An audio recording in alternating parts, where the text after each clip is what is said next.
The sky over Maple Ridge looked heavier than usual that evening, like it was holding back snow, or maybe holding back something else entirely. I drove slowly down my dad's street with both hands tight on the wheel, the heater trying its best to fight the cold seeping in from every angle. On the passenger seat sat the warm apple crumble I had baked from my mom's old recipe. It had been her Christmas dish, the one she made every year until the winter she got sick. I want to ask you something before I go on. What are you doing right now while listening to this story? For me, at the exact moment everything happened, I was sitting in my car with the heater barely warming my fingers, holding the dessert my mom used to make every holiday, and telling myself this year would be different. I parked in front of my dad's house and sat there for a moment, watching the lights flicker through the frosted windows. Every decoration was perfect. Perfect ribbons, perfect garlands, perfect angles. It looked expensive, the way Lily always liked things to look. I checked my reflection in the rearview mirror, pulled my coat tight, and told myself arriving early might start the night on the right foot. Maybe Dad would appreciate that I made the effort. Maybe he would hug me. Maybe for once it would feel like the holidays used to feel before everything got complicated. The wind bit at my face as I walked up the front path. I held the warm dish close to my chest and felt the heat slip into my gloves. My breath was a pale cloud rising in front of me as I reached the porch. The wreath hanging on the door looked like something from a catalog, perfectly symmetrical, perfectly staged. Nothing like the ones Mom and I made together at the dining table when I was little. I pressed the doorbell. The chime echoed through the house. I heard footsteps, a few voices, a burst of laughter, the click of glass on glass. I stood there with a small, hopeful smile I did not even realize I was wearing. Then my dad's voice shot through the door, loud enough to hit me like a slap. "Go away. Lily does not want you here. Only important people today." For a second, I honestly thought I misheard him. My fingers tightened around the dish. My heart kicked once hard against my ribs. I waited for the door to open, waited for some explanation. Waited for anything. But instead, I heard Emma's voice floating from inside. A light, amused sound, followed by Jonathan laughing like something about this was funny. Their footsteps moved closer, then away again, like they were walking past the door without even caring I was standing on them. The other side. The cold cut right through me. I felt it in my chest more than on my skin. The words, "only important people today," hung in the air like they were made of ice. I did not ring again. I did not knock. I just turned around and walked back to my car, my boots hitting the walkway too hard. My eyes stung, but the cold dried the tears before they could fall. By the time I pulled the car door open, my hands were shaking too badly to hold the dessert steady. I sat there in the driver's seat, staring at his house, glowing with warm lights, filled with voices that suddenly felt like strangers. My own dad had thrown me out of Christmas. For Lily, for Emma, for Jonathan, for people who had known him for a handful of years, while I had known him my entire life. I drove home with the radio off, unable to stomach a single cheerful song. The taste of humiliation clung to the back of my throat. My apartment felt smaller than usual when I walked inside. I set the dessert on the counter and left it untouched. My hands were still trembling. My mind kept replaying the moment my dad shouted through the door. "Go away. Only important people." I walked into the living room and sank down onto the carpet in front of the framed picture of my mom. Her smile in that photo had always been a kind of comfort to me, something warm and unwavering. Tonight, it hurt to look at her. It hurt to imagine what she would say if she had been there. I pressed my fingers against the bottom of the frame and whispered into the quiet apartment. What did I do wrong? I must have said it again and again without realizing it. The question looped through me like a heartbeat I could not control. My coat was still on. My scarf was still around my neck. I felt like if I moved even an inch, everything inside me would spill out. I sat there for a long time, long enough for the heater to hum through another cycle, long enough for the neighbors across the courtyard to turn off their lights, one by one. And in the silence, a small thought crept in. I wondered what other people were doing when moments like this found them. Breakups, betrayals, family cutting them off. I wondered if they were standing at the sink or folding laundry or driving, home from work, not expecting their whole world to shift. I do not know what you are doing right now while listening to my story, but in that exact moment, I was sitting on my living room floor, still wearing my coat, staring at my mom's picture, and trying to breathe past the feeling that something in my life had splintered beyond repair. And if you stay with me through this story, you will see how that night was only the beginning. What happened after was far worse, before the truth finally rose to the surface. I sat there whispering the same question to the photo in front of me. What did I do wrong? But the truth was already moving toward me, changing shape in the dark, getting ready to show itself in a way I could never have predicted. The next morning, the light leaking through my blinds felt too bright. I had fallen asleep on the living room floor with my coat still on and my cheek pressed against the carpet. When I finally pushed myself upright, everything inside me felt stiff and hollow, like my chest had been scraped out by the night before. I sat there staring at the picture of my mom for a long moment, letting the silence soak in. Then my phone started ringing on the kitchen counter. The sound cut through the quiet like a sharp edge. I stood slowly, walked over, and looked at the screen. Dad. My stomach tightened. Part of me thought maybe he was calling to apologize, or at least to explain what had happened the night before. Maybe he regretted shouting at me. Maybe he planned to say he had been overwhelmed, or confused, or anything that resembled caring about what he had done. I answered. Before I could even say hello, he started talking. He sounded brisk, almost cheerful, as if the previous night had never happened. He told me he needed the key to the cabin. He said Jonathan believed the cabin could use a major renovation to increase its value. He said they wanted to get it ready for Emma's wedding, so the whole event could feel special and elegant. After that, he explained they could list it on Airbnb to bring in extra money for the family. For a few seconds, I simply stood there with the phone pressed to my ear, stunned into stillness. The cabin. That cabin. My grandmother's cabin. My mom's cabin. My cabin.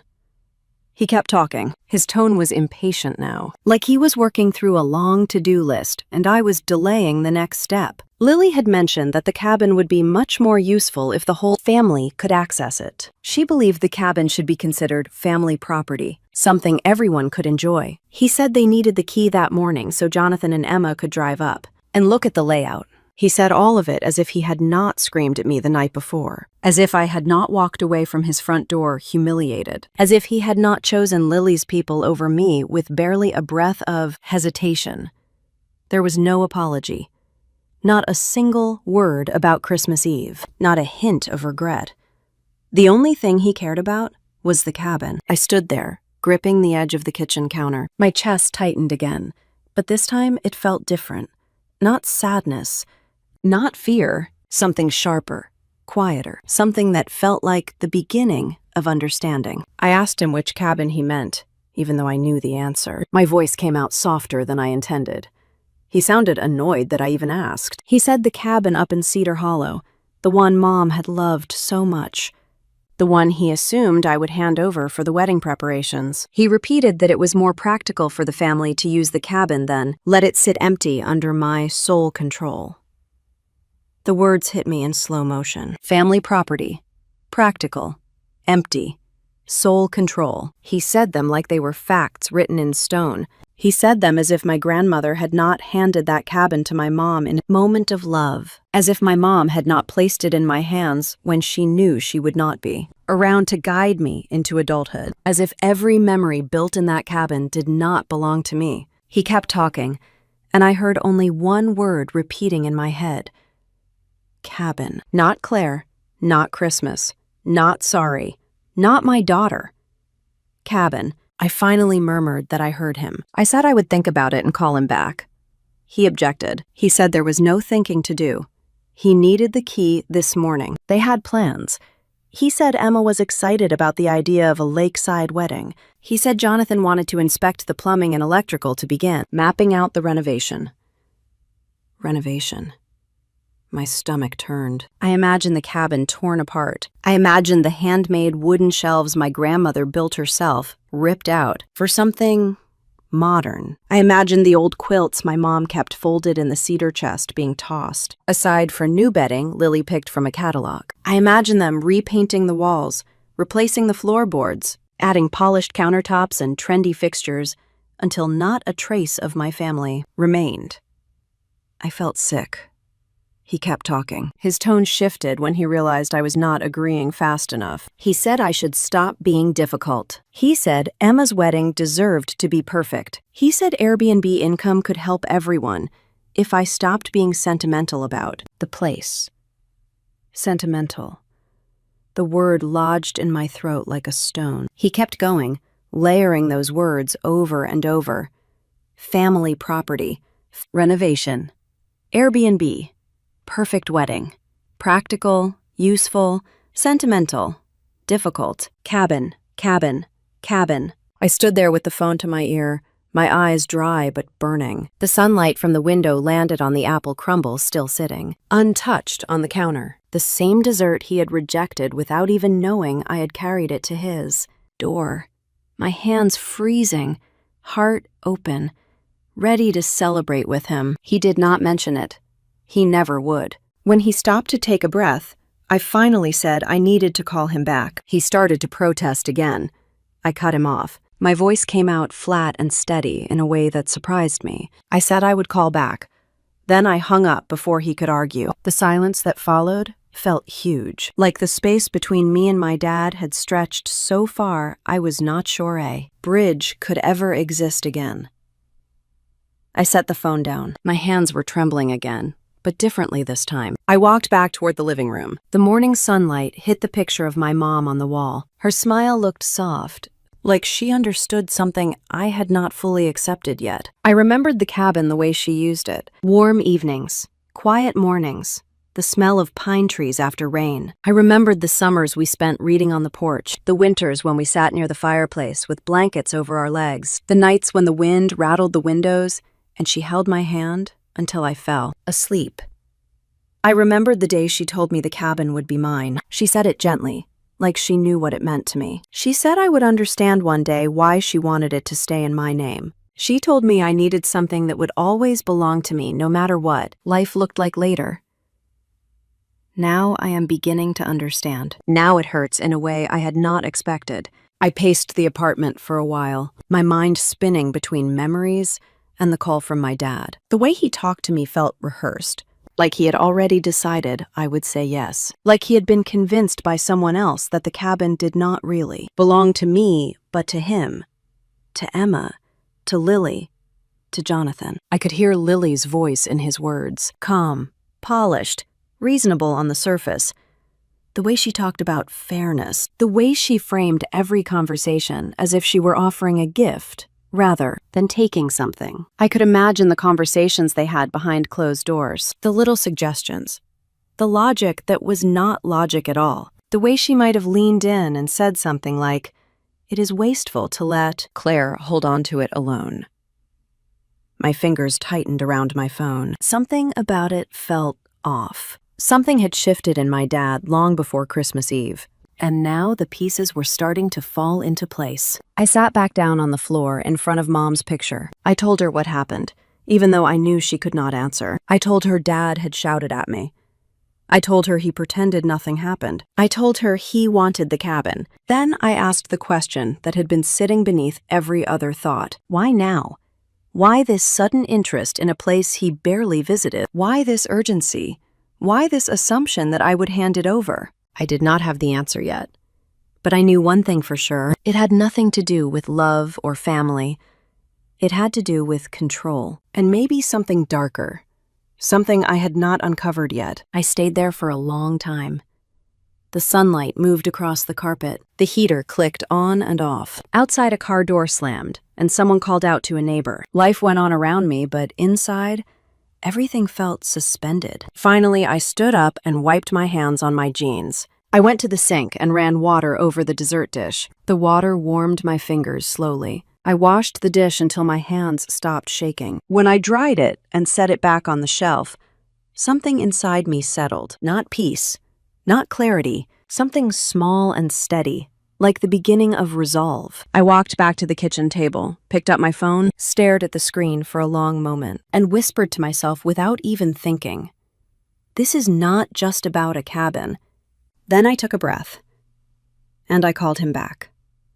He answered on the second ring. "Claire?" His voice came through tight, like he had been pacing. "So, the key." I swallowed. "This will not be a quick yes," I said. "I need to look at some things first." "What things?" He sounded irritated already. "You are overthinking this. It is a cabin, not a court case. Jonathan is ready to go up there today. Emma is making plans.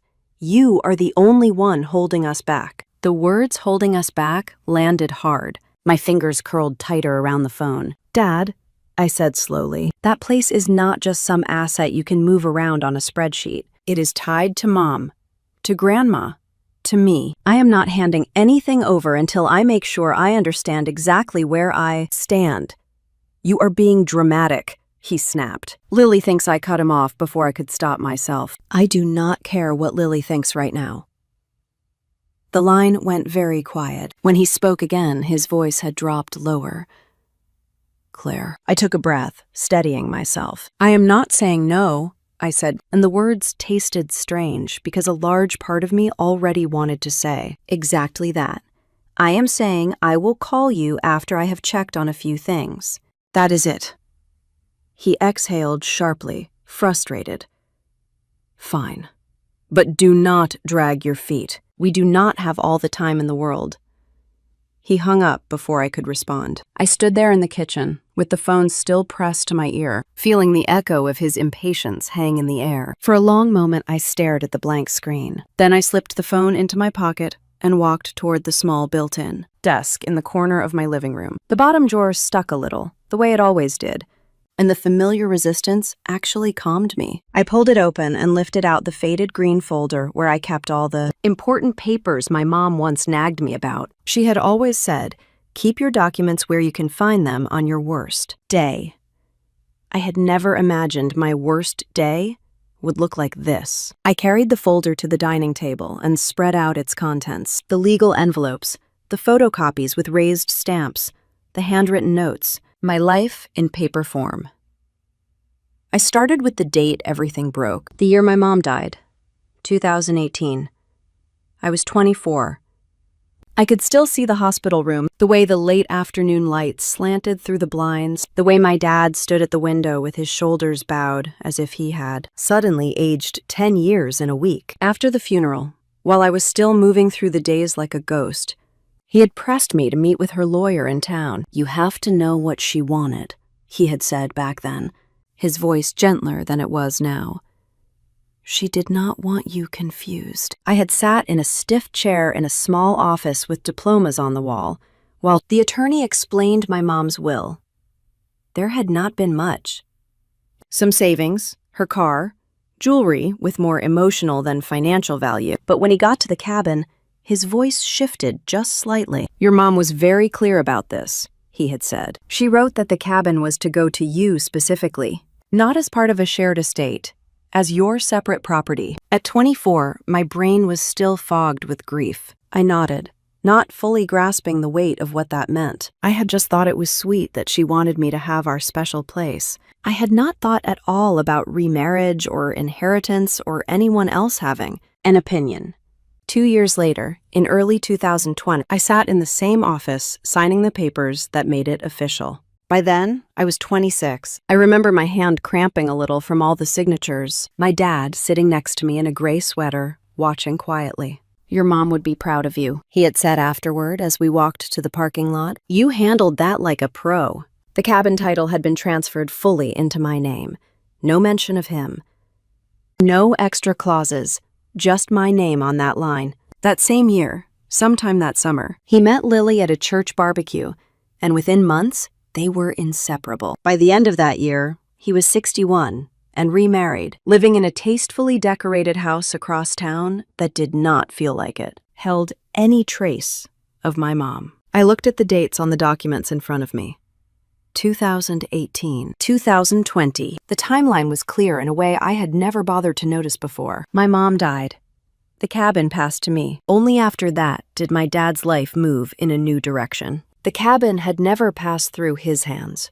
Not once. If a lawyer drew a line of ownership, it would go from my grandmother to my mom to me. My dad did not appear anywhere on that line. Lily certainly did not. Neither did Emma or her fiancé. It was such a simple truth, but somehow I had almost let other people talk me out of it. I leaned back in my chair and stared at the ceiling, letting the reality settle into place. Every word Dad had thrown at me that morning about family property sounded different now. All this pressure was not backed by facts. It was backed by assumption and entitlement. And it was not just his. I started replaying smaller scenes in my mind, little offhand comments from the last year or so that had slid past me at the time.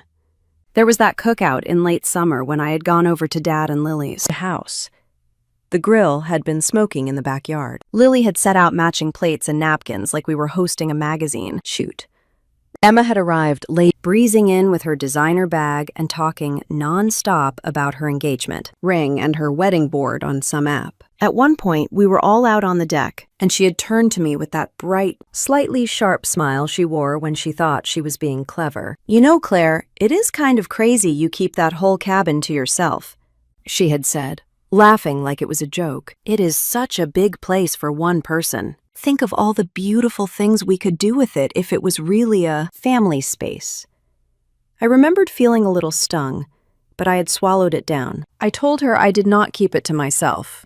I just liked it quiet. That was where Mom and I had spent our time, that I did not want to turn every corner of my life into a group project. She had shrugged, eyes sliding past me as if she were not really hearing what I was saying. "You are too attached to the past," she had tossed back lightly.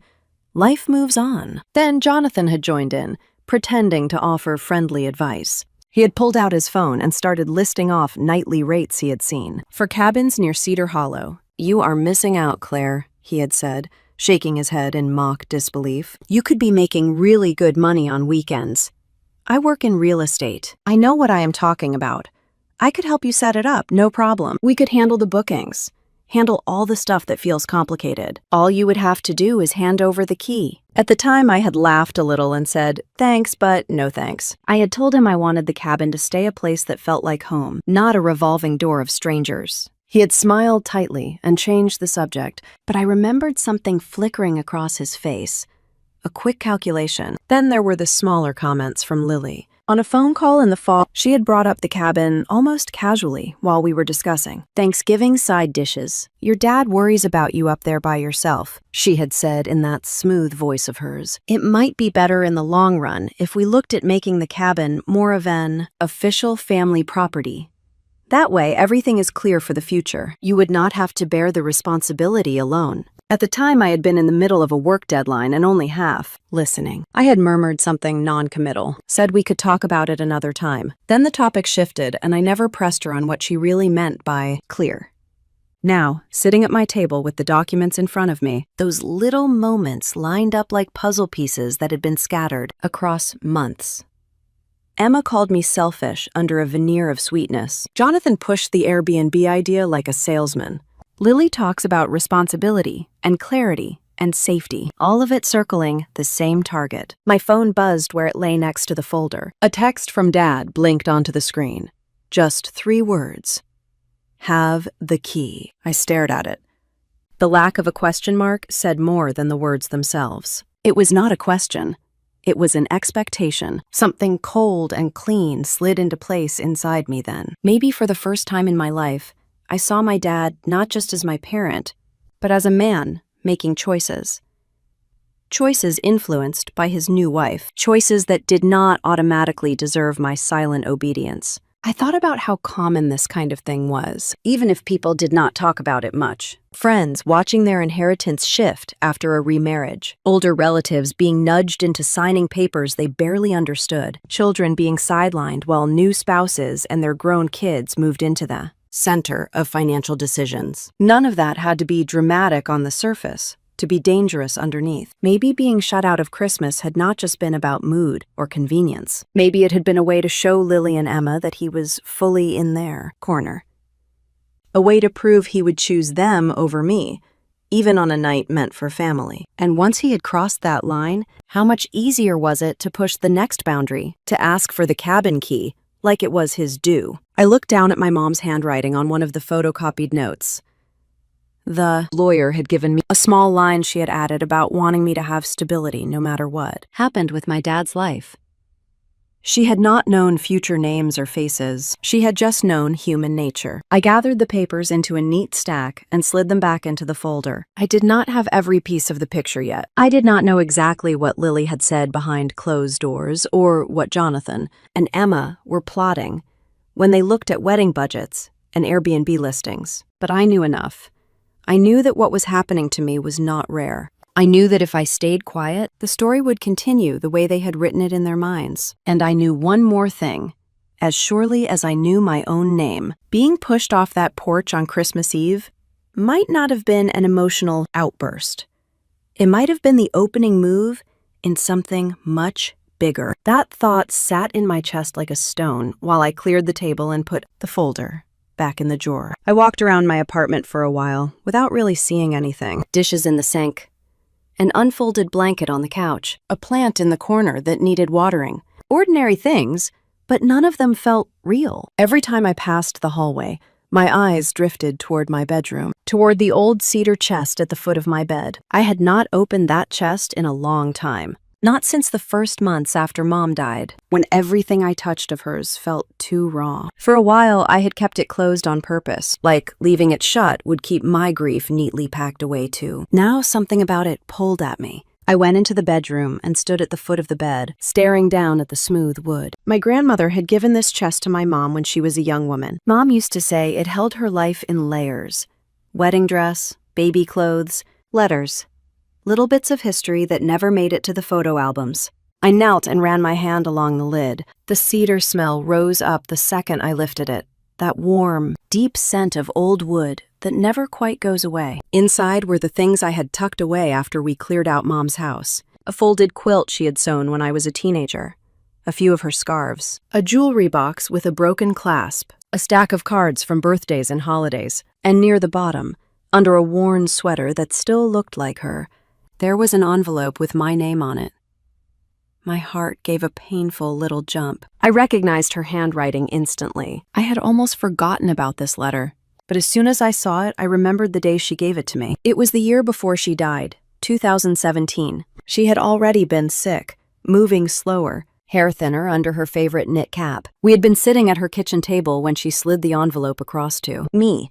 She had told me, "You do not have to read it now. Just keep it somewhere safe. For later." I had not wanted to think about it later. At 23, later meant a world where she was not here, and I had been too scared to open anything that acknowledged that. So I tucked it away, first in a drawer at my old place, then in this chest when I moved, always telling myself I would read it when I felt strong enough. Apparently, that day was today. I sat on the edge of the bed and held the envelope for a moment, feeling the slight roughness of the paper under my fingertips. My name is written there in her looping script, Claire, in blue ink that had faded only a little. My throat tightened. I slid a finger under the flap and opened it. The first lines were simple. She wrote about the time, about the treatments, about feeling tired. She apologized for not always being cheerful, even when she tried. Reading those words made my eyes sting. Because even when she had been in pain, she'd still worried about how her mood affected me. As I moved down the page, her tone changed. It became more deliberate, more like she was walking me through something important. She wrote that she did not know what the future would look like after she was gone. She did not know if Dad would ever marry again. She did not know if a woman named Lily would show up, or if there would be stepchildren or new families or any of that. She said she did not have a crystal ball, and did not want to pretend she did. But she did know one thing. She knew that when people die and money or property is involved, things can get strange. She had seen it in her own relatives, she said. Cousins who stopped speaking over a piece of land. A brother who felt cheated when their parents changed a will. Good people turn cold when they start believing they are entitled to something. She wrote that she loved my dad, that he had been a good husband to her, that she was not writing out of suspicion or anger. She said she would never accuse him of bad intentions he had not shown. That part made my chest ache, because I could hear her fairness even in a letter written from a sickbed. Then she added that love does not cancel out the need for practicality. She reminded me that the cabin had come from her mother. My grandmother had given it to her with the hope that it would always be a safe place for the women in our family. A place where we could breathe if life got too crowded. A place that did not depend on anybody else's choices. She wrote that she wanted to honor that. She wanted me to have something of my own, not something I shared by default with a future partner or with my dad's potential new spouse. A place that I could decide about on my terms. So she had asked the lawyer to structure things that way. The cabin to me, in my name, not as part of a pot that might be divided later depending on who was in Dad's life. She wrote that she was not trying to cut him out. He would still have his job, his savings, his retirement. But the cabin, she said, felt like hers to give, and she wanted to give it to me cleanly, without strings. I felt tears slide down my face as I read. In one paragraph, she acknowledged directly that my dad might someday find companionship again.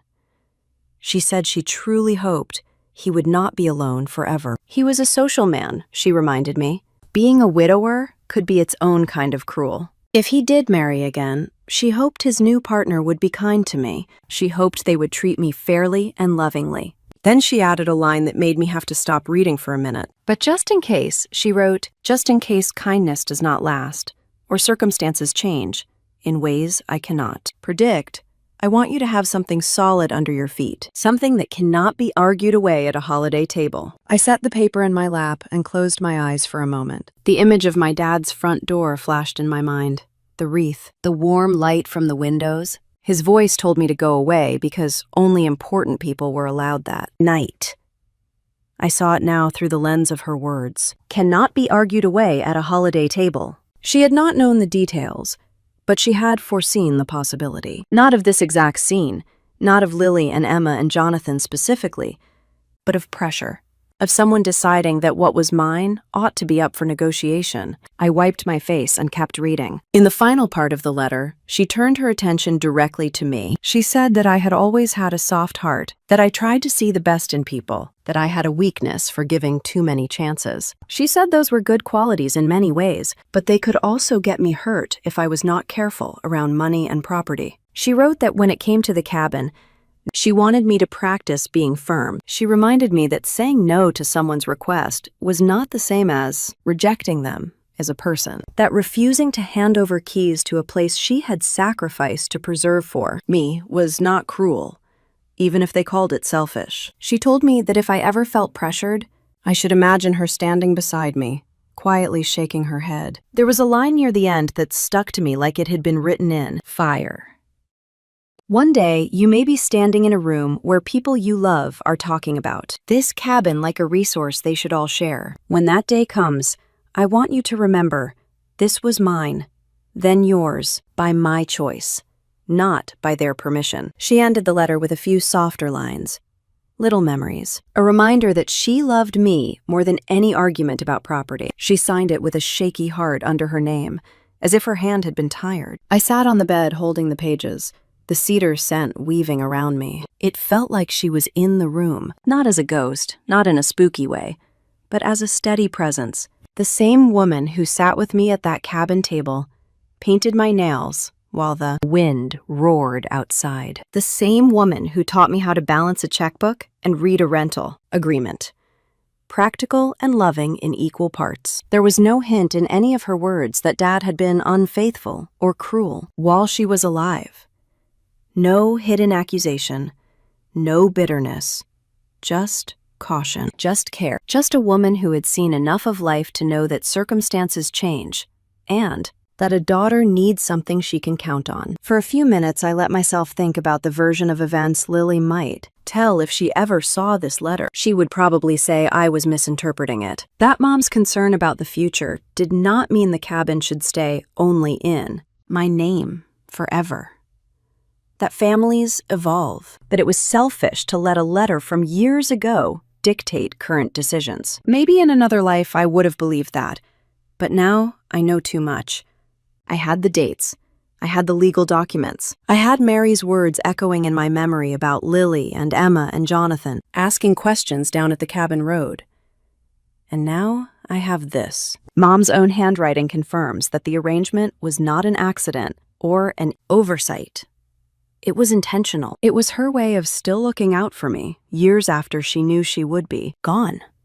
I folded the letter carefully and slid it back into the envelope, but I did not put it away yet. I held it in my hands for a long time, feeling the slight weight of it. A few sheets of paper, yet heavier than anything my dad had said on the phone. In that moment, something inside me shifted again. Up until then, a part of me had still wondered if I was overreacting.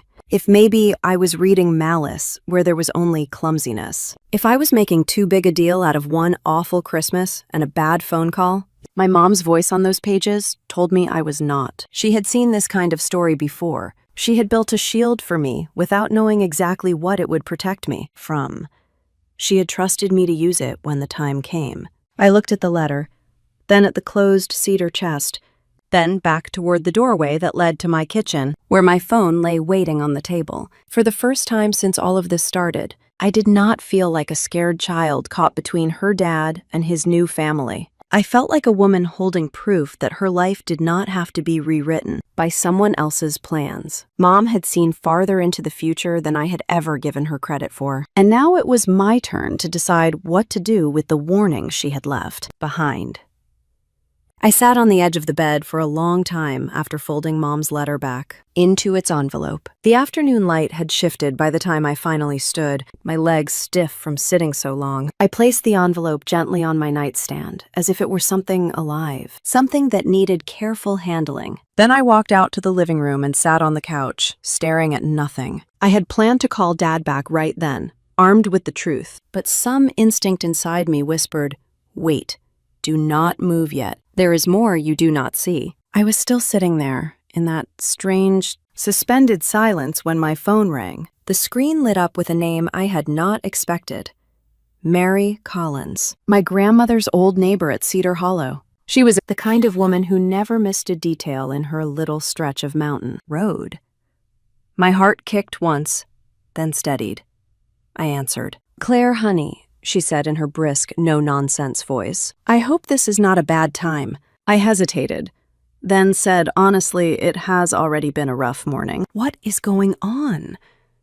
She exhaled, and I could almost picture her adjusting the phone against her shoulder, probably sitting at her kitchen table with a cup of tea. "I got something I think you ought to know," she said. "Something about that cabin of yours." The word cabin sent a cold line down my spine.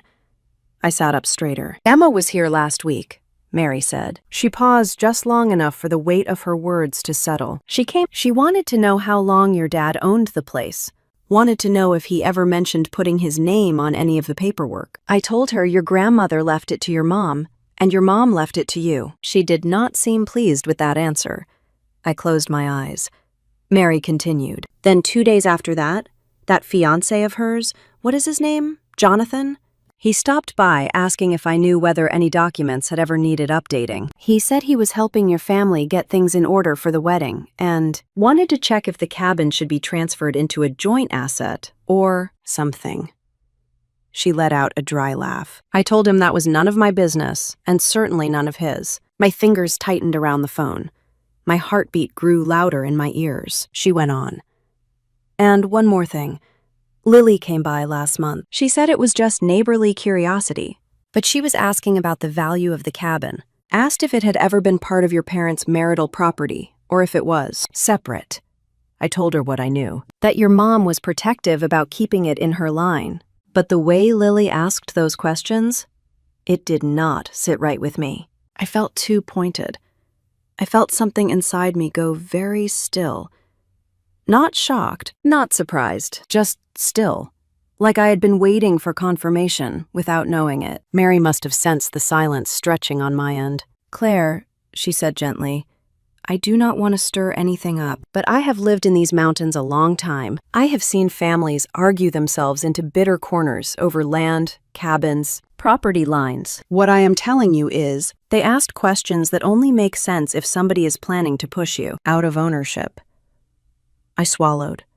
My throat felt tight. "That makes it clearer," I managed to say. The way things have been going, I think you are right. Now, I do not have any business in your personal matters, she said, but you listen to me. These people are circling that cabin like it is fresh meat. Do not let them tell you what belongs to you. I thanked her. She insisted I call if I needed anything, and hung up. I sat in the quiet of my apartment after the call, my phone still in my hand, my mind spinning as the final pieces settled into place. It all aligned too cleanly to ignore. First, Emma, trying to establish a timeline of ownership, trying to find a loophole, trying to see if she could argue that my dad had a stake in the cabin. Then Jonathan, pretending to help with wedding planning, but really poking around for legal cracks. Acting like transfer paperwork would be a quick fix. Acting like strong-arming me into cooperation was normal. Then Lily, asking about value, about marital asset classification, about whether the cabin had ever been folded into any kind of shared property. Individually, each question could have passed as curiosity. Together, they formed a straight line aimed at one goal: make the cabin a family asset, then make it theirs. If they could convince my dad it already belonged to him, even emotionally, then everything else would fall into place. Emma would get her dream wedding location without paying a dime. Jonathan would get a renovation project where he controlled the money. They would turn it into an Airbnb where they handled the bookings and pocketed the revenue. I pictured the cabin again.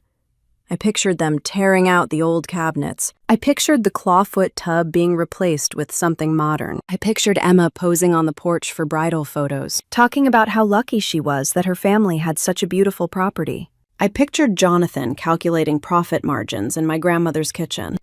This is not just about a cabin. The words repeated again in my mind. This is about them deciding I was expendable. My Christmas Eve exile had not been an accident. It had been strategic. If they could cut me out emotionally, it would be easier to cut me out financially. I stood and walked to the window, pressing my hand against the glass. Outside, they looked normal, calm, like their weekend was starting the way weekends should. I could not remember the last time mine had felt normal. Behind me, my phone buzzed. A text from Dad again. I need that key. The words hit differently this time.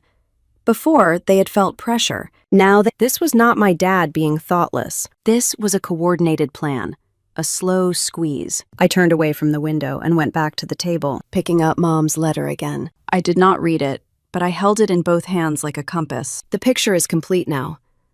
Emma wanted the cabin as her wedding venue. Jonathan wanted the renovation money and Airbnb income. Lily wanted the long-term value folded into her marriage. My dad wanted peace with his new family, badly enough to pretend I was the obstacle. And if I gave them the key, even once, the momentum would shift. They would begin acting like it was theirs. They would pressure. They would insist. They would point to compromises. They would try to shame me for resisting. They would talk about fairness while quietly carving me out. The plan had been crafted in whispers and half-sentences, tested at cookouts, nudged into holiday conversations, embroiled in the night they shut me out of Christmas. I understand it now. All of it. My heart clenched once, like the final lock clicking into place. I was done being pushed. I was done being polite. I was done pretending I did not know the game they were playing. I reached for my phone. Not to give Dad an answer. Not yet.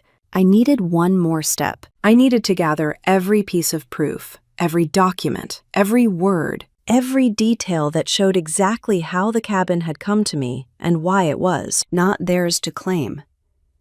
Then I would confront them. Not one by one. All at once. For the first time since Christmas Eve, my breath felt steady. Every piece of the puzzle had finally clicked together. And now that I saw the full picture, there was no chance they were getting the key. There was no chance they were getting the key. Once that truth settled inside me, something went quiet in my chest. Not numb, not afraid, just steady, like a door had closed and locked from my side. The next 2 days, Dad called nonstop. The calls came in waves, like he was circling the same demand from different angles. At first, I let them go to voicemail, listening as his irritation sharpened. He said we needed to move forward. He said he hoped I had come to my senses. He said this was about family. By the third day, There was pressure under every word, the tone of a man who had promised something to others and now needed me to deliver. That afternoon, while I was rinsing out a mug at the sink, my phone buzzed again. I almost ignored it, but the buzzing kept going. When I finally picked up, Dad did not waste a second. He said Jonathan was busy with wedding planning, that Emma was stressed, that they needed clarity. He asked why I insisted on making everything difficult. His voice carried the weight of expectation, not love. He never once asked how I was doing. Not about Christmas, not about the night he yelled at me, not about the days since. I listened without interrupting, my hand resting on the counter. When he paused to breathe, I answered calmly. I told him Lily and Emma and Jonathan had no right to touch the cabin. The silence on his end lasted half a second before he barked out a short, disbelieving laugh. He said I sounded childish. He reminded me he was my father and that I had responsibilities. He said the cabin was family property and I needed to stop being selfish. The old version of me would have folded under those words. I would have apologized, cried, and scrambled to make him less disappointed. But the woman standing in my kitchen was not the girl he remembered. His anger washed over me like wind hitting a wall of stone. My mother's documents were on that wall. Grandma's wishes were that wall. Mary's warning was that wall. And the truth I had uncovered about their plan was stronger than guilt. He kept going, raising his voice, saying the cabin had been part of our family life for decades. He said I was acting like a hoarder. He said no daughter of his would talk back this way. I let him empty every accusation until his voice gave out. Then I took a breath, steady and controlled, and spoke the 5 words that had been forming in my mind for days. Dad, you have no claim. The line went dead quiet. He said my name, once, soft and strained, as if hoping I would retreat, but the truth had already settled too deep inside me. I repeated it, slower. David, you have no claim. I could almost feel him recoil through the phone. He tried to gather himself, stumbling through arguments he had leaned on for years. He said he was my father. He said he had memories at the cabin too. He said Mom would never have wanted this. I let each sentence break against me before I answered. I told him the cabin had moved from Grandma Rose to Mom to me. I told him his name had never been on the deed. I reminded him that the lawyer had said so in front of him back in 2020. I walked him through the timeline. Mom died at 2018. The cabin was titled to me in early 2020. He remarried Lily later that same year. The cabin had been mine long before Lily came into the picture. I reminded him that meant the cabin had never been marital property in any of his relationships. That when he put on his wedding ring with Lily, the cabin was not part of any union or vow. He tried to interrupt, but I kept speaking, my voice as steady as I could make it. I told him that whatever Lily had whispered to him was not law, that Emma's wedding did not create ownership, that Jonathan's real estate opinions did not erase legal boundaries, that their hopes and plans did not magically rewrite a will written by 2 generations of women.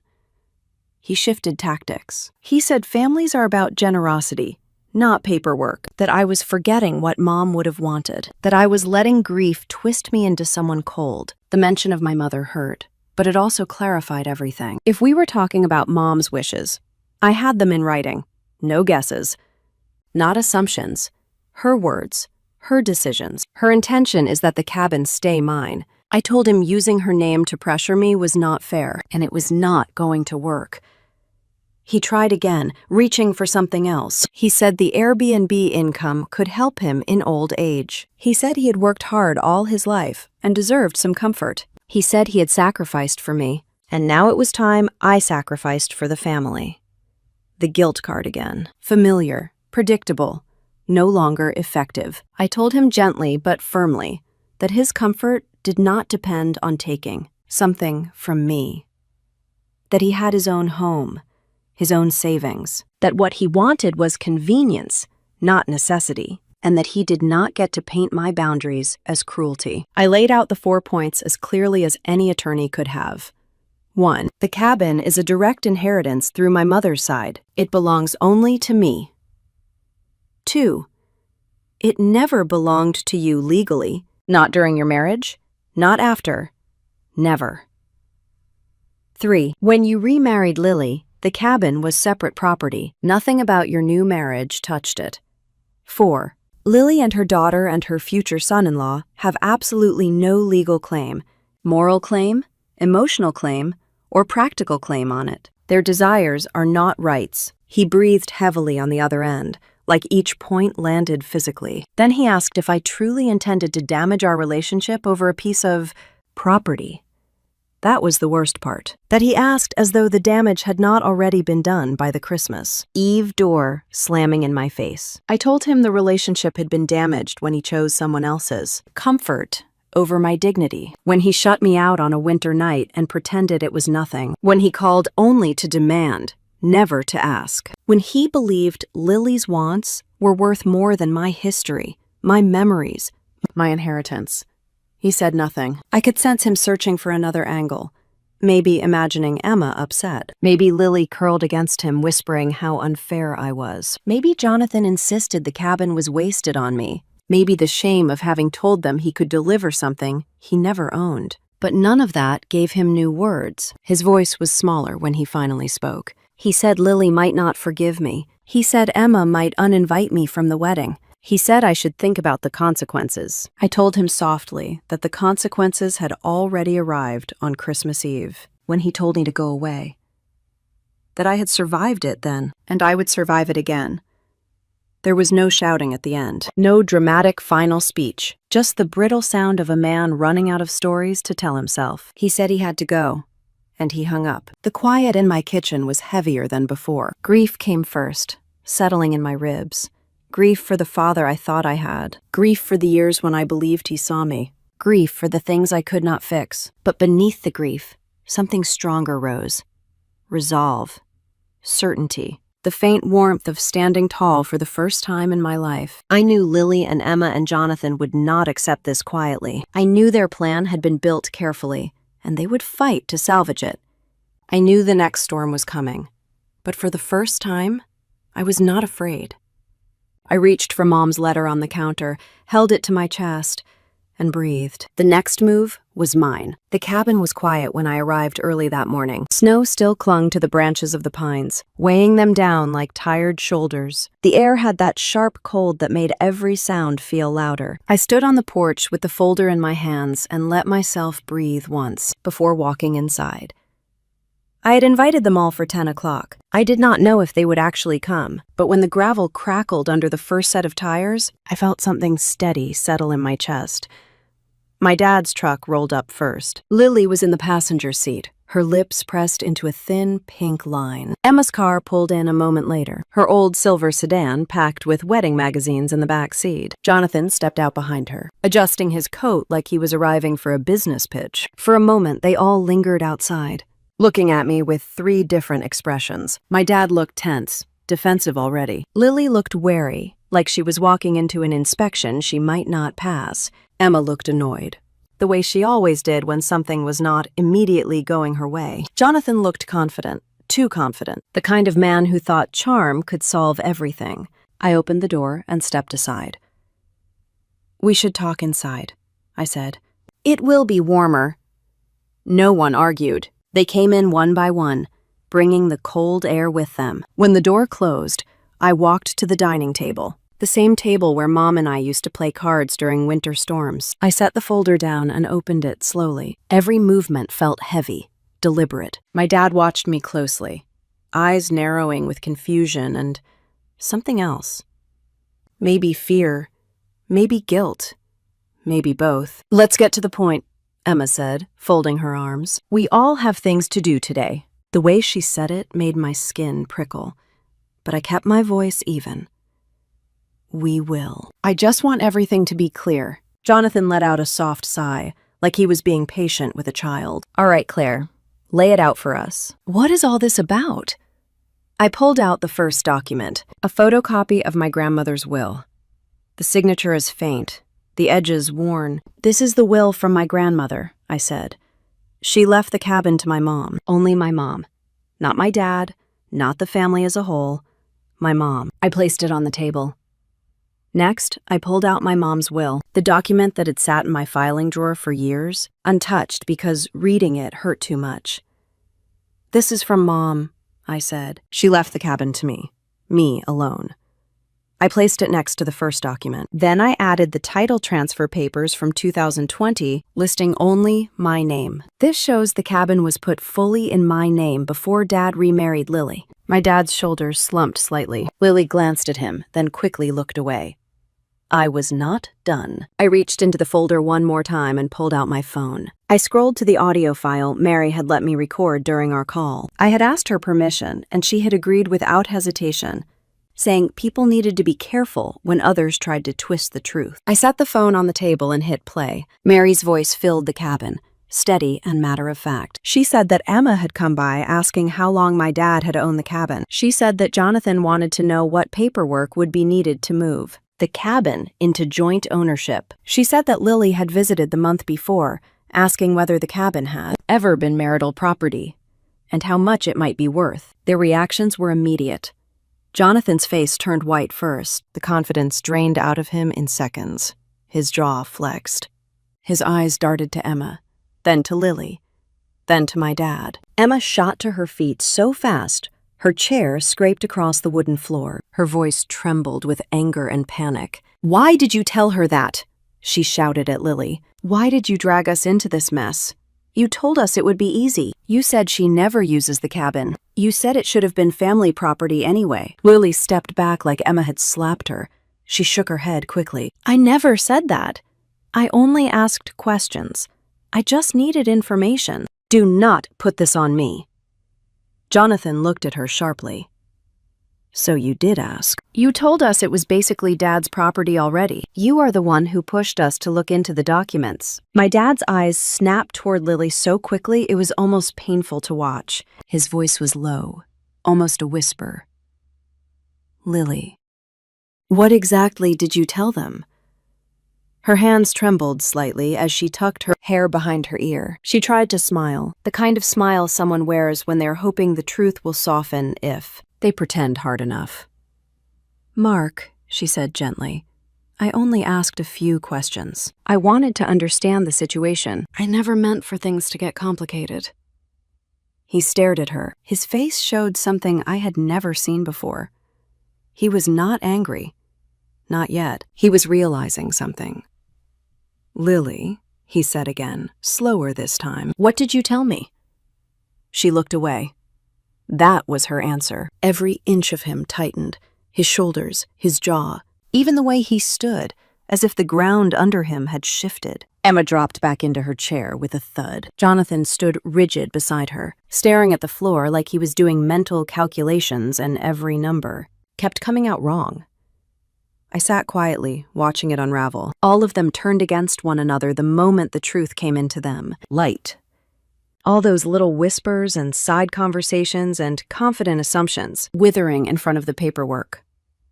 My dad finally turned to me. He looked older than any number could measure. His voice had a crack in it I had never heard. "Claire, did she really come out here asking about the cabin's value?" I nodded. "And Emma? And Jonathan?" I nodded again. He closed his eyes, and I saw something inside him break a little. Not loud, but real. The kind of break that comes when you finally see the truth of the people you love. Trusted. He looked at Lily again. His voice was thinner now. "Did you lie to me?" She shook her head, quickly. Too quickly. "Mark, I never lied. I only asked questions. I never said it belonged to us. I just thought it should be discussed." "Discussion," he said quietly, "was not what happened at Christmas." Lily froze. He knew. He finally saw it. The humiliation at the door, the shouting, the way he had chosen her side so quickly, the way Christmas had turned into a wall between us because someone else had been whispering in his ear. Lily opened her mouth to defend herself, but no words came out. She looked from him to Emma to Jonathan and back again, her expression cracking at the edges. I did not say anything. I did not need to. Every piece that had been hidden was now sitting in plain sight on the table, between us. The wills, the title, the recording, the truth. My dad's hands curled into fists at his sides. He was not angry at me. He was angry at what he had allowed, by the way he had rearranged his loyalties without realizing the cost. He took one long breath, then opened his eyes. They were wet and red, but steady. "I think," he said quietly, "you three need to explain yourselves." The room went very still, except for the wind brushing against the windows. For the first time in months, maybe in years, I saw my dad not as the man who pushed me aside, but as the man forced to see the consequences of doing it. And Lily did not have a single answer left to give. The silence in the cabin felt heavy, like the air itself had thickened. Outside, the wind brushed against the windows in long, slow breaths. Inside, every pair of eyes seemed to be looking for someone else to blame. Jonathan was the first to move. He straightened his shoulders, smoothed his tie in a quick, agitated gesture, then looked at the documents on the table again. The wills, the title, my phone with Mary's voice still echoing quietly in the background before I stopped the recording. "So that is it," he said, more to himself than to anyone. "The cabin is really hers." Emma jerked her head toward him. She still looked stunned, her face blotchy from the tears she was trying not to shed. "Of course it is hers," she snapped. "You knew there was a chance of that. You promised you would figure it out." Jonathan turned his gaze on her, and for the first time, I saw something hard and cold in his eyes that had nothing to do with me. There was no charm left, no fake patience. "Figure it out," he repeated slowly. "Emma, I am not a magician. I cannot manufacture ownership where there is none. Everything we planned hinged on this place. The wedding, the photos, the rental income, all of it." He swept a hand toward the windows, toward the lake, the tall trees, the porch my grandmother had stained herself. "Without this cabin," he said, "the numbers do not work." Emma stared at him like she did not understand the language he was speaking. "Numbers," she said. "You are talking about numbers right now." He did not flinch.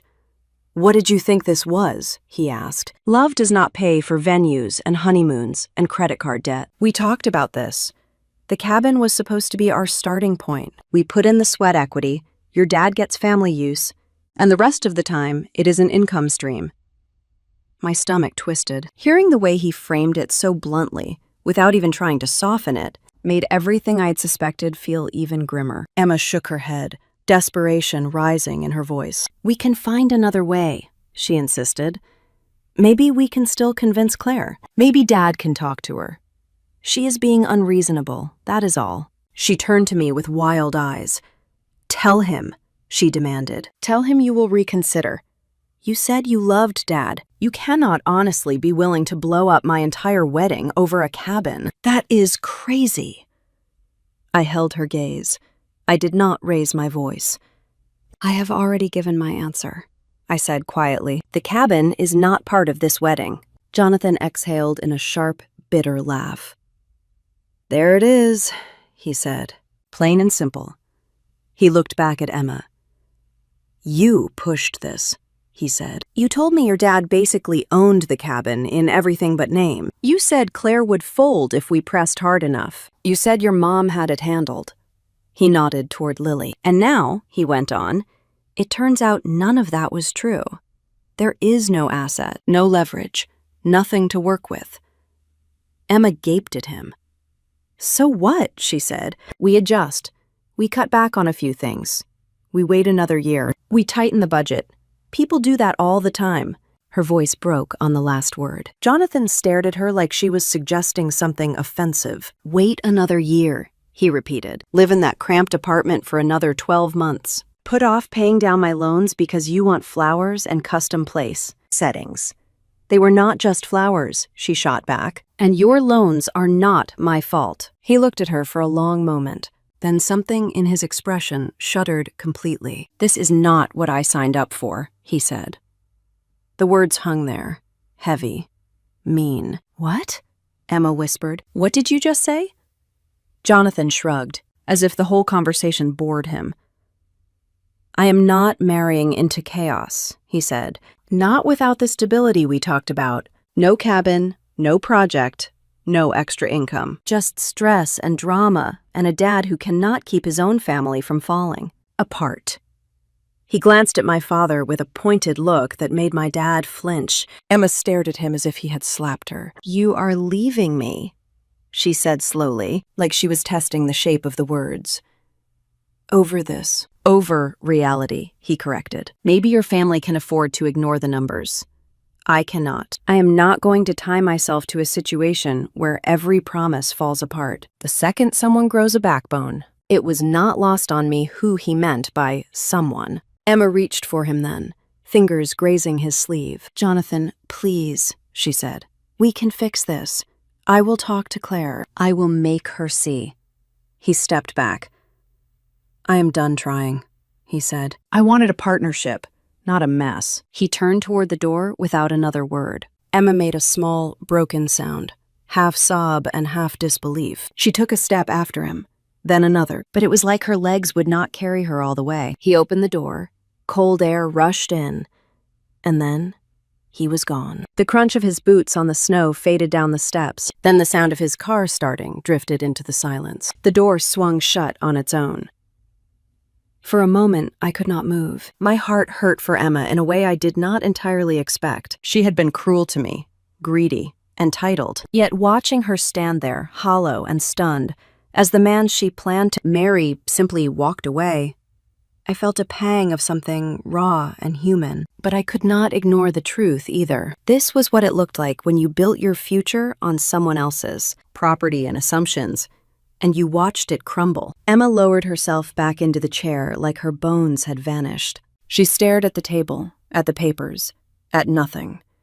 Her face had gone pale. Dad looked completely shaken. He had followed the argument with wide eyes, his attention snapping between Emma and Jonathan like a spectator at a match he had not trained for. Now he turned toward Lily. "What just happened?"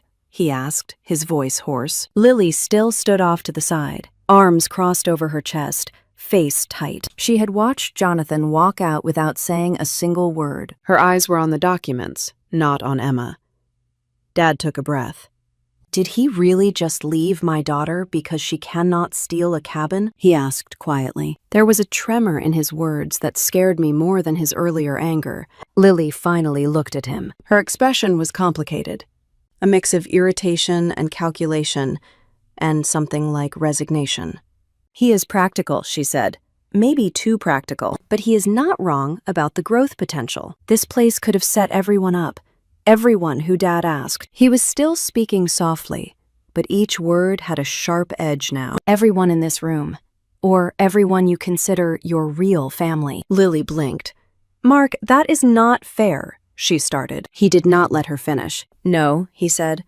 "I do not think fair has been part of this for a while." He pointed at the documents with a shaking hand. "You told me this cabin was basically family property," he said. "You told me Claire was being selfish, that it was time for her to grow up and share. You made it sound like I had some rightful say in it. But looking at this, looking at the dates, at what Alice wrote, at what her mother wrote before her, none of that was true. None." Lily opened her mouth, closed it, then tried again. "I only thought," she said, "that it would be better for everybody if things were consolidated. That is all." David stared at her like he was seeing her for the first time. "Really seeing her?" he asked, very quietly. "Were you planning on living off this cabin in retirement? Was that the plan? Marry me, count my daughter's inheritance as ours, and hope she stays too guilty to say no?" Her eyes flashed with anger. "That is insulting," she said.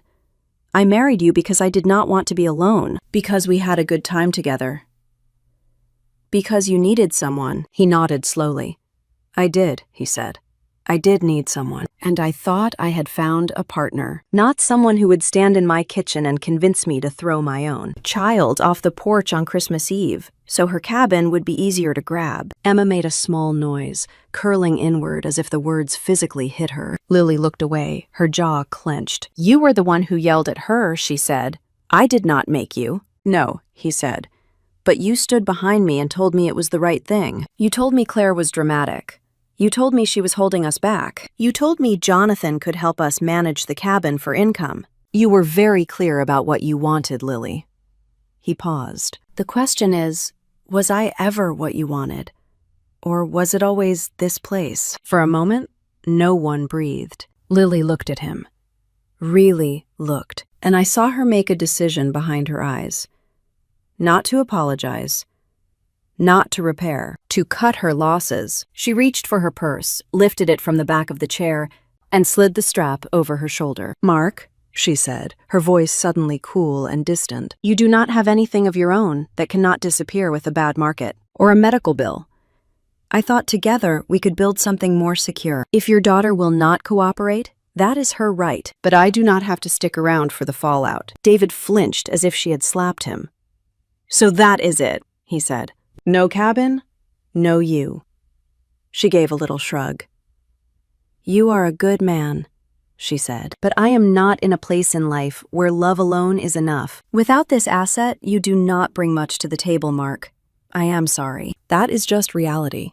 She was not sorry, not even a little. She walked to the door, opened it, and stepped out into the cold without looking back. The sound of her car engine echoed down the driveway a minute later, then faded into the hush of the trees. The cabin was very quiet after that. Emma sat hunched over, staring at the floor like she could not comprehend that Jonathan and Lily had. Both left her in the same morning. My dad stood near the table, one hand gripping the back of a chair so tightly his knuckles had gone white. His eyes were shiny, but no tears fell. He looked at the empty doorway for a long time. Then he looked at the papers again. Then, slowly, he turned his head toward me. I saw it land in him all at once. Not just that he had been wrong about the cabin, not just that he had hurt me, but that the people he had chosen over me had been using him as a bridge to something they wanted. That once the bridge stopped leading anywhere, they did not hesitate to walk away. For the first time since all of this began, my dad looked truly alone, and I did not have to say a single word for him to understand exactly why. My dad stood there in the quiet of the cabin, staring at the empty doorway where Lily had walked out, and at the spot where Jonathan had disappeared down the snowy steps. Emma sat folded into herself at the table, her breathing shallow and shaky. The morning light through the windows seemed too bright for the heaviness in the room. I could feel his eyes shift toward me again, but I did not look back. Not out of cruelty, just out of exhaustion. Everything in that cabin felt cracked open, and none of the pieces belonged to me to fix. Eventually, he cleared his throat. It was a soft sound, the kind he used to make when he was uncomfortable and trying to gather a few seconds before speaking. But this time it sounded older, worn down. "Claire," he said. But nothing followed. Like the second half of the sentence had fallen out of his reach. I picked up the folder from the table, closed it, and held it against my chest. I did not say anything. Not yet. The weight of this moment was heavy enough without me adding to it. Dad looked at Emma, then at me again. He exhaled through his nose and shook his head a little. "I never thought," he said quietly, "that it would come to this." There was no anger in his voice, no sharpness, just confusion, hurt, and something else under it. Something close to humiliation. I walked toward the door, gripping the knob, ready to step outside for some air. Before I could pull it open, he spoke again, louder this time, like the words burst out of him before he could lose courage. "Claire, please, just wait." I stood still, my hand still resting on the cold metal. He tried again. "Claire, I am sorry." The words were thin and shaky, but they were real. I turned slowly to face him. He swallowed hard. "I've been sitting here," he said, "looking at the papers you brought, hearing what Mary said, watching what Lily and Jonathan did, and I keep thinking about Christmas Eve, about how I stood behind that door and yelled at you like you were a stranger." His voice broke on the last word. I closed my eyes for a moment. Dad moved his hand through his hair, a gesture he always used to do when he felt lost. He looked smaller than I remembered. Not in age, but in certainty. All those years of trying to patch together a new family had collapsed in front of him. "I thought," he said, "that blending families meant making sacrifices. I wanted everyone to get along. I wanted a life where Emma felt accepted, where Lily was happy, where things did not feel empty without your mom." The mention of my mom made something twist in my stomach, soft and aching. He went on. Lily told me the cabin should be shared. She said it would stop arguments down the road. She said it would bring everyone closer. I did not see what she was really doing. He rubbed his forehead. I never imagined she would pressure Emma and Jonathan to get involved. I never imagined she would.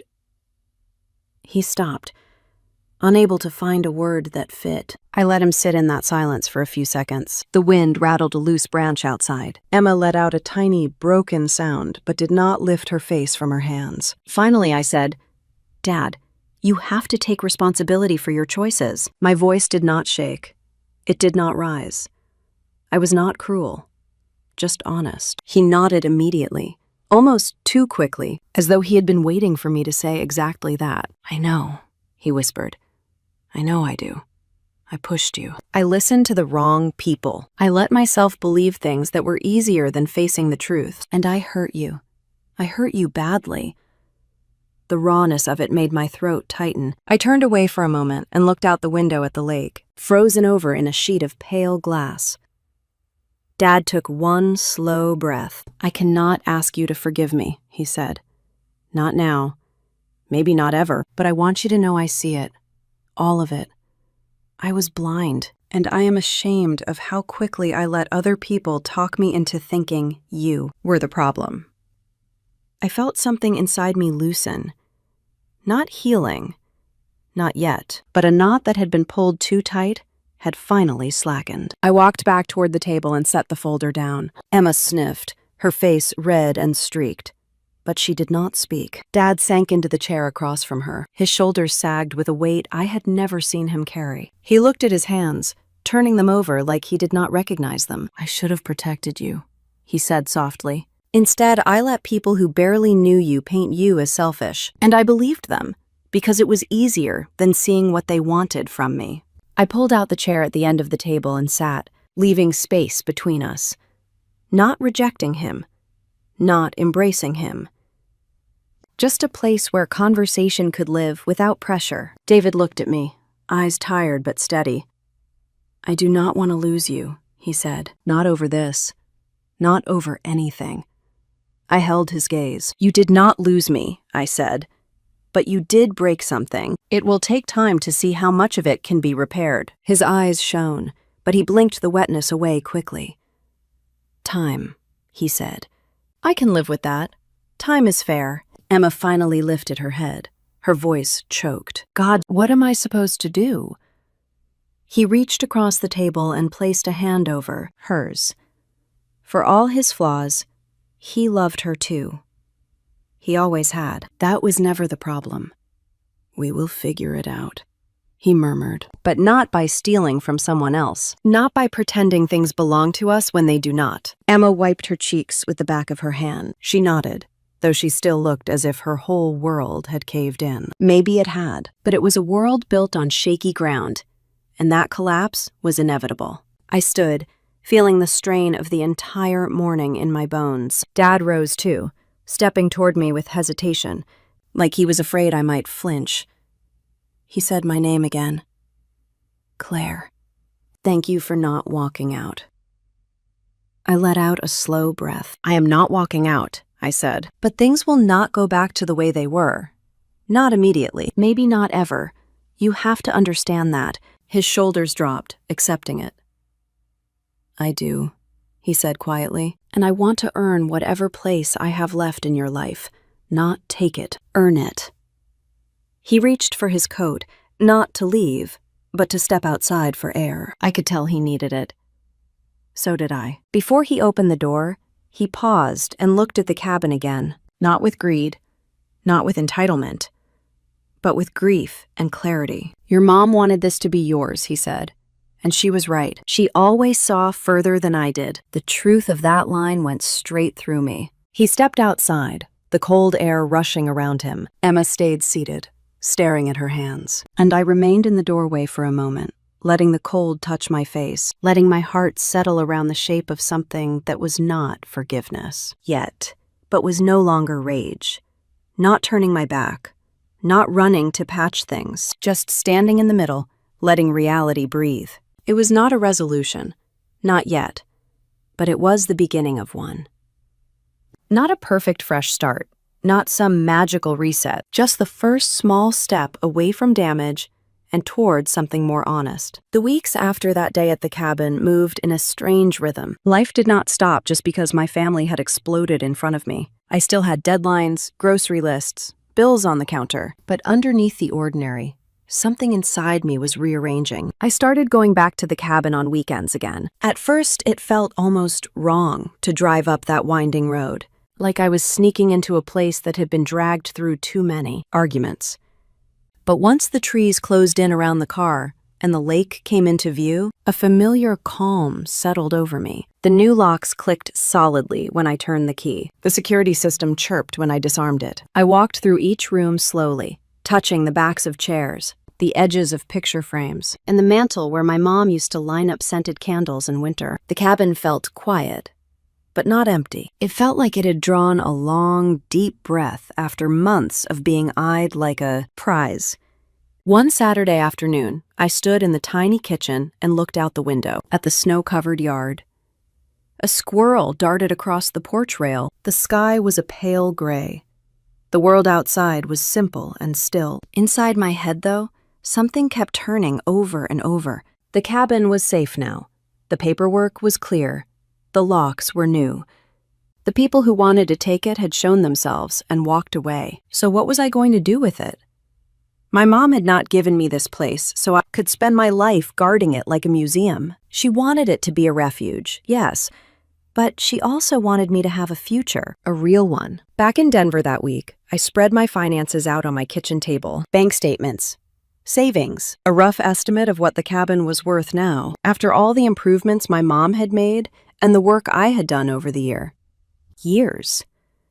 My eyes kept drifting to the sketchbook on the edge of the table, the one full of drawings and mood boards and small interior design plans I had been playing with since my early 20s. I had always wanted to open a design studio, a small one, something that focused on real homes for real people, not glossy magazine spreads. I had never done it because it felt irresponsible, risky, indulgent. Now, after watching other people try to claim what was mine, it struck me how strange that was. I had been afraid to use my own assets to build my own life, while others had been eager to use it to build theirs. That realization loosened something in me again. A few days later, I walked into a small branch of a local credit union in Denver with a neat folder under my arm. The clerk at the front desk smiled and asked how she could help. I told her I wanted to speak to someone about a home equity line of credit. I said the words calmly, like they belonged to me. Because they did. I was not mortgaging my future to bail someone else out. I was borrowing carefully against an asset that was fully mine to invest in, something I had dreamed about for a decade. The loan officer was a middle-aged woman with kind eyes and a practical manner. She looked over my documents, asked questions about my income, my plans, and the cabin. We talked about limits and interests and safety. There was nothing dramatic about it. No manipulation, no pressure. Just information and choices. By the time I left, the process was in motion. I would not be draining the equity, just using a small portion as a tool, enough to sign a lease on a modest commercial space and cover initial costs for a small interior design studio in Denver. Enough to buy myself a chance. Driving home, I felt something my mom would have recognized. Not revenge, not victory. Pride. I could almost hear her voice in the passenger seat, telling me this was exactly the kind of decision she hoped I would make. Thoughtful. Legal. Independent. Rooted in what was ours, not what anyone else claimed. While my future was taking shape, my dad's life got quieter. Lily moved her things out within a week of that day at the cabin. There was no dramatic fight from what I heard. No big scene. She just packed her clothes and perfume and framed photos of herself and Emma, and she left. If she missed the house or my dad, she never showed it. Emma sent one short message. It said that she needed time and asked me not to contact her for a while. I respected that. We were not ready to talk, and forcing a conversation would not change what had happened. My dad stayed in the house alone. The first time he called me after that, it was late on a Wednesday evening. I was sitting on my couch in sweats, looking over paint samples for the studio. His name lit up my phone, and my stomach did a familiar, uneasy flip. I answered anyway. His voice sounded different, rougher, a little slower, like each word had weight. He asked how I was. Not about the cabin, not about money. About me, my work, whether I was sleeping, whether I was eating something besides toast and coffee. Only then did he talk about himself. He said the house was too quiet. Lily had taken all the little noises out with her, and he was left with the kind of quiet that made a man think about everything he had done wrong. He said he kept seeing me on his porch that night in December, holding that dessert in my hands while he shouted through the door. He said he was sorry, not as a line to get something, just as a fact. I did not tell him it was all right. It was not. I did not tell him I forgave him. I was not there yet. I told him, I heard him, that his apology mattered, that healing would take time. We talked like that for a few weeks. Short phone calls, little check-ins, no talk of Lily or Emma unless he brought them up. And even then, I did not pick at the wound. Forgiveness, I realized, is not a prize you hand someone after they say the right words. It is a process you walk through at your own pace, holding your own boundaries. About a month later, he asked if I would meet him for breakfast. Just us, he said. No one else. A diner near your place. I said I would think about it. Then I called back the next day and told him yes. The diner was one of those old places that smelled like coffee and bacon and pancakes, no matter what time of day it was. When I walked in, he was already in a booth by the window, hands wrapped around a mug like he needed its warmth to hold him together. When he saw me, he stood up too fast and almost knocked the table. It would have been funny in any other life. We sat. The waitress poured coffee. For a few minutes, we talked about small things. The weather, my job, his bad back, the way the neighborhood was changing. Then he put his mug down and looked at me with an expression I had not seen in a long time. I am proud of you, he said. Really proud. Not just of what you did at the cabin, though that took more courage than I have shown in years, but of the woman you have turned into. Independent, brave, clear. My throat tightened. He went on, and I am grateful you did not shut the door on me forever. I would have deserved it. I know that. Thank you for not giving up on your foolish old dad. The words were not perfect. He messed up the order a little. His voice cracked. But they were true. I did not reach across the table and fix everything in a single moment. Real life rarely works that way. What I did was smile, small but real, and tell him I was glad he had called. The breakfast was not magical. He still said things that made me roll my eyes internally. I still felt flashes of anger at times. But there were also moments of shared laughter, memories of my mom that made us both soften, honest pauses where we admitted we did not know the right words. When we hugged in the parking lot afterward, it felt like hugging a man who was trying, not a man who believed he was owed forgiveness. For me, that was enough for that day. That night I drove back up to the cabin. The sky was clear and full of stars. The air bit at my cheeks when I got out of the car. I unlocked the door, turned off the alarm, and stepped into the familiar warmth of the small living room. I walked to the window and opened it a few inches, letting the cold night air drift in. The scent of pine and snow mixed with the smell of old wood and the faint trace of my mom's favorite candle that still lingered in the cracks. I stood there for a long time, looking out at the dark line of trees and the pale glimmer of the frozen lake. This little cabin had been the center of a storm I never asked for. People had tried to use it as a tool, a bargaining chip, a shortcut. They had seen it as a thing to be captured. But it was never just a thing. It was my grandmother's hands sanding the porch rail, my mom's laughter floating out of the kitchen, my own teenage tears soaking into the old couch after my first breakup. It was 3 generations of women quietly building something solid in a world where solid things are rare. And now, it was my anchor. My leverage, the place I could return to while I built a new life in the city, using its value to invest in my own dreams, instead of financing someone else's. I smiled, alone in that warm little room. I had not lost my family. I had lost the people who never truly saw me as family in the first place. My dad and I were starting again, not from the fantasy of who we wished each other were, but from the truth of who we actually were. Flawed. Hurt. Trying. Emma and I were still distant. Maybe one day there would be space for a quieter conversation. Maybe not. Either way, I no longer felt responsible for fixing her choices. Lily and Jonathan were gone. They could hunt for another opportunity somewhere else. Whoever they chose next, I hoped that person had clearer boundaries than my dad and I had once had. As for me, I had a key in my hand, my name on a deed, a line of credit set up at a small Denver bank, and a lease waiting to be signed on a tiny design studio near a street full of people carrying coffee and possibility. My revenge, if you want to call it that, was not in watching anyone suffer. It was in refusal to be used, in standing tall in my own story, in protecting what was mine, and then using it to build a future I could be proud of. If you have ever been told you were too much or not enough for your own family, remember this: silence can be power, and truth can be the loudest revenge. Tell me in the comments what integrity means to you and where you are listening from.